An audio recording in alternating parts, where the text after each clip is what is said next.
POV style vlogs suck, and most people don't even realize it. They actually try and copy top creators like Dalen or Iman Gadzhi and use them as a reference that they want to replicate for their, let's say, POV style week in the life vlog. I'm gonna go over first exactly what Dalen and Iman Gadzhi types do to make these POV style vlogs, and then how you can make them 10 times better using very simple pre-production strategy. So the basic strategy for a week in the life vlog that most businesses are trying to replicate right now are going to be a format of cut, talking scene, cut, talking scene. And what I mean by that is Iman Gadzhi or in every single one of these videos is always going to start with a super high status activities, what I would call a DHV montage of really cool things that are going on. And then it's going to start at a talking scene of them spewing whatever it is that they're going to be discussing, followed by another cut, transitioning wherever their next scene is going to be.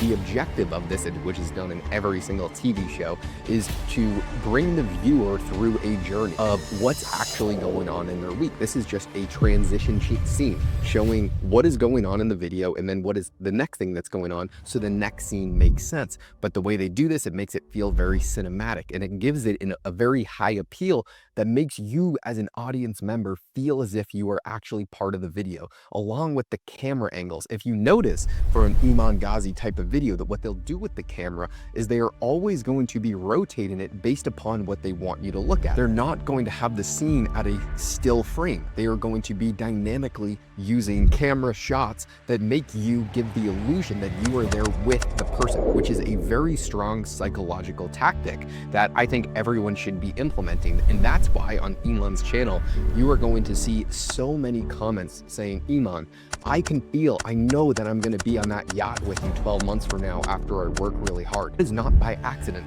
That is because of the psychological camera work along with the transitional B-roll that they use. But this is just step one. There is a way where you can make this 100 times better. So these are the things that you should learn that are good. But these people are succeeding despite what they are doing, because there is so much demand for business raw style content out there, and there's no real good supply. So what I'm gonna go over is how you can take this POV business style format and make it actually exceptionally good, so people are binge watching your episodes and wanting to watch every single thing that you are doing. I mean, the real goal that people are doing with this POV style vlogs are making the viewers feel involved, making them feel inspired, making them heavily emotionally invested in the main character.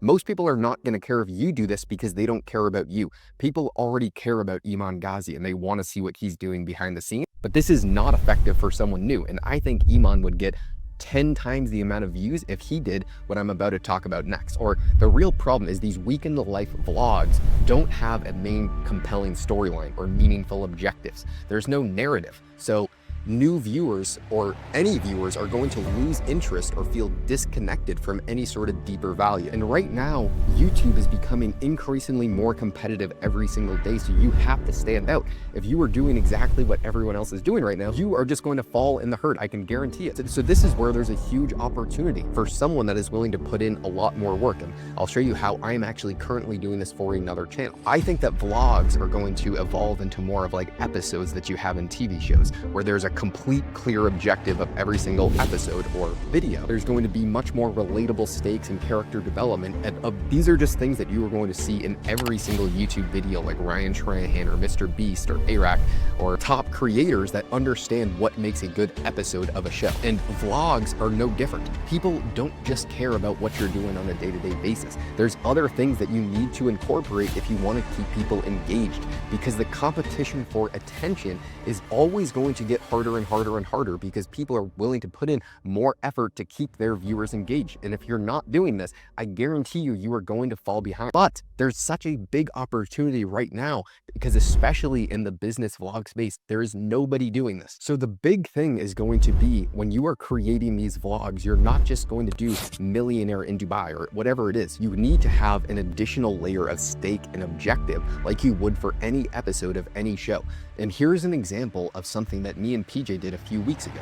We were going to be in Vegas. So first off, you still want it to be raw and authentic and have these type of vlog-like style. You just need to add additional pre-production layers into it. Here's an actual pre-production video that we did for it. We were going to be in Vegas partying with some girls and we wanted to turn it into a video. If we vlogged it, all it would be like an Iman Gadzhi type vlog where it's cut, transitioning to show people what we're doing, talking scene of us in some sort of location, cut, talking scene, right? You're still gonna follow that format and try and do similar camera work that Iman does, but you're going to put an additional layer on it. An objective, a stake, things that are clickable on YouTube, because you need a video that is clickable for anyone. So the idea for this video was we had to close $25,000 of new revenue, or we were going to bet our monthly revenue on black, on the roulette spin. So that is something that is of interest to a very large market of people. It's also an objective or stake for the video that people continuously want to know to the end to see what actually happens. And then in that video, we're going to figure out what are we actually going to be doing while we're in Vegas, and then you plan scenes around that. So first step, I had to figure out, well, fuck, how the hell am I going to close $25,000 of revenue? That is the main objective for the video, as well as sub-objectives. So this is what every show does very, very well, where you have subplots. Every show is going to have a larger plot, and then there's going to be different plots within the video and different objectives that different characters have throughout the season or throughout the entire show. And these are all very important things that are thought out beforehand that make shows so much more addictive and make you want to binge every single episode and make you can't wait for next Monday at 6 p.m. for them to come out with the next show. So all we did was we thought through every single thing that we were going to be doing in Vegas and then different scenes that we could record in each of them, along with also having the raw authenticity that people are dying and yearning for, that we can tell because there's so much demand for this type of content, because we don't know what's going to happen at different scenes. We just have the camera ready. I mean, we don't know what's going to happen in terms of the business. We don't know if we're going to close $25,000 of business. This is a real challenge that we have to figure out. So I'm thinking, fuck, right now we have $21,000 of revenue closed, but I can't find anyone else to get another client for. What are we going to do? So this builds this tension that you need in every single show. There's always going to be some sort of tension. How are you going to revolve it? What is the conflict? This can all be done with pre-production. This is where I think YouTube is heading, and it's going to continue to get harder to compete for attention, where if you just spent more time pre-planning your episodes, let's say you still have this week in the life idea, just look at your calendar and figure out what you're going to do and then plan out a video around that. So the next example is after we were leaving Vegas, well, let's look at the calendar, see what we're doing. We had to rush home. We were going to be driving back from Vegas to Arizona. We had to get to Robert Kiyosaki's house. And then the rest of the week on Monday, we had to go to Ken's office, which is another billionaire that we work with. And so we said, well, what is a good angle for this video? Well, I mean, I stopped going to high school and then I started working for all these billionaires. That's a clickable idea because you always have to start with the title thumbnail, but it is also progressing these storylines of the previous episode, of our overall objective of wanting to grow the business, of that is kind of the objective of a business style vlog. But then you can introduce mini stakes within these different scenes, and if you figure out what it is that you're actually doing. I know I just spewed a bunch of nonsense, but how do you actually implement these improvements into your vlogs? First off, you always have to start with the idea for the video, which is you need to define some sort of objective. What is the mission for this vlog? And that's what the title thumbnail is going to lead to in the entire storyline. And then you want to start to encourage and develop different characters. All right, so let me go into some of the psychology of how to create this emotional investments within different characters, because audiences become deeply connected to characters who have clear motivations. Think about any TV show that you've ever watched. Every single character always have some sort of motivations and they have their uniqueness that they lean into. And people become obsessed with those characters or hate those characters, and that's very important. How do shows make you actually want characters to die? I mean, that is incredible psychological manipulation, making you skew your perception of someone based upon how you perceive them on TV. And in these raw, authentic videos, you have to lean into your own uniqueness. Like, what are the relatable struggles, the meaningful developments that you're going through? You need to build the emotional investment within the viewer.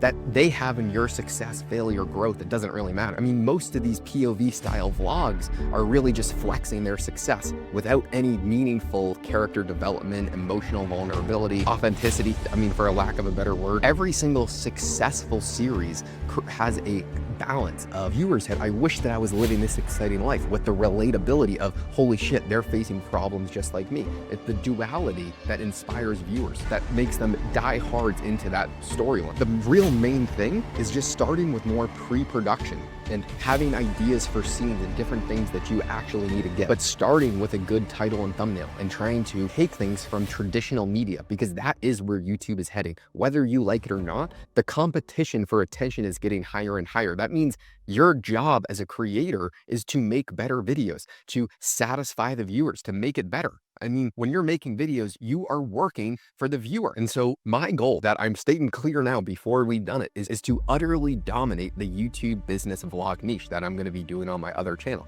We are not exceptional right now. In fact, we're not that good at all, but these are the tactics that we're going to be using real time to try and take this to the next level. And I love making videos, and I want to make the best videos humanly possible. So I'm going to continue to research and learn, and I'm no longer really studying YouTubers because I am hypercritical, and most of these YouTubers do not make videos that keep me engaged 100% of the time. So I've started to study TV shows and what makes me want to binge every single one of these shows. I mean, one of the shows that I'm studying right now is Solo Leveling, an anime. I love anime. It's my favorite genre of show. And every single Saturday at noon Eastern, a new episode of Solo Leveling comes out. And right now, in this season of all shows, Solo Leveling is probably 5 to 10 times better than the second best show. So it's night and day. And because of that, I don't even watch any other shows of anime right now. I only watch Solo Leveling because they are so superior. That's what I want to create on YouTube, a show that is so superior to the second best that you would rather rewatch one of those episodes than watch any other channel, because you know you're not going to be nearly as satisfied. And I think there is an opportunity for that right now. If you're a business owner with a YouTube channel right now, you can apply to have my team review your channel and critique it. We'll roast the fuck out of it and tell you everything that we think that you're doing wrong, where there's a ton of room for improvement, 100% for free, and how to apply some of the most modern tactics using AI to build out everything for you right now. You can click on the first link in the description.